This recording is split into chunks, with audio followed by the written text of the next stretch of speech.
HD Jnanpith ଚ୍ୟାନେଲକୁ ଆପଣମାନଙ୍କୁ ସ୍ୱାଗତ।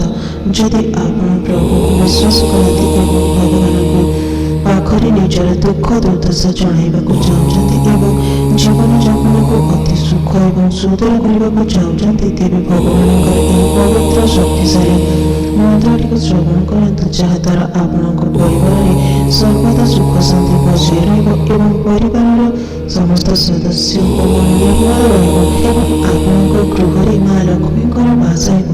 ଯଦି ଆପଣ ଏହି ପବିତ୍ର ଶକ୍ତିଶାଳୀ ମନ୍ତ୍ରଟିକୁ ପ୍ରତ୍ୟେକ ଦିନ ପ୍ରଭାତରୁ ସ୍ମରଣ କରୁଛନ୍ତି କିମ୍ବା ପଠନ କରୁଛନ୍ତି, ତେବେ ଆପଣଙ୍କର ମନ ସବୁବେଳେ ଶାନ୍ତ ଶିଷ୍ଟ ରହିବ। ତେବେ ଭକ୍ତବୃନ୍ଦ, ମନ୍ତ୍ରଟିକୁ ଶ୍ରବଣ କରିବା ପୂର୍ବରୁ ଯଦି ଆପଣ ଭଗବାନଙ୍କୁ ବିଶ୍ୱାସ କରନ୍ତି, ତେବେ ଚ୍ୟାନେଲକୁ ସବସ୍କ୍ରାଇବ୍ କରି ଭିଡ଼ିଓରେ ଗୋଟେ ଲାଇକ୍ ଏବଂ ସେୟାର ନିଶ୍ଚୟ କରିଦିଅନ୍ତୁ। ମନ୍ତ୍ରଟିକୁ ଶ୍ରବଣ କରନ୍ତୁ। करग्रीव सती लक्ष्मी करमध्ये सरस्वती करमूले गोविन्द प्रभाते करदर्शनम् समुद्रावसने देवी पर्वतस्थनमण्डले विष्णुपत्नी नमस्तुभ्यं पादस्पर्शनख्यमश्रूयम्।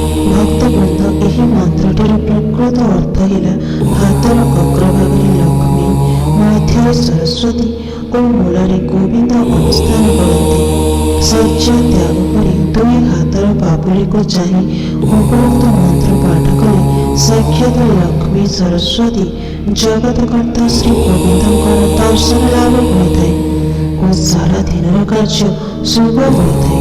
ଏବଂ ଏହା ସହିତ ଆମେ ସ୍ମରଣ କରିଥାଉ, ହେ ପୃଥିବୀ ଦେବୀ, ଆପଣ ସାଗର ରୂପରେ ବସ୍ତ୍ରକୁ ପରିଧାନ କରିଛନ୍ତି, ପର୍ବତମାଳା ଆପଣଙ୍କ ବକ୍ଷ ଦେଶରେ ଶୋଭାବର୍ଦ୍ଧନ କରୁଛନ୍ତି।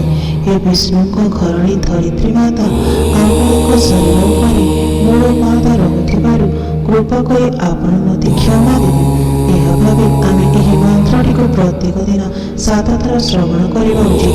ଶ୍ରବଣ କରିବା ନିମନ୍ତେ ଆମର ଶରୀର ଶୁଦ୍ଧ ହେବା ନିମନ୍ତେ ଘରେ ମା ଲକ୍ଷ୍ମୀଙ୍କର ବାସ ହୋଇଥାଏ। ଏବଂ ଭକ୍ତବୃନ୍ଦ, ଏହି ମନ୍ତ୍ରଟିକୁ ପ୍ରାତଃ ସମୟରେ ଶ୍ରବଣ କିମ୍ବା ପଠନ କରିସାରିବା ପରେ ନିଶ୍ଚୟ ଗୋଟିଏ ଥର ମହାମନ୍ତ୍ରକୁ ଶ୍ରବଣ କିମ୍ବା ପଠନ କରନ୍ତୁ, ଯାହାଦ୍ୱାରା ଆପଣଙ୍କ ଦିନଟି ଅତି ସୁଖମୟ ଏବଂ ଖୁସିରେ କଟିବ। ହରେ କୃଷ୍ଣ କୃଷ୍ଣ କୃଷ୍ଣ ହରେ ହରେ ରାମ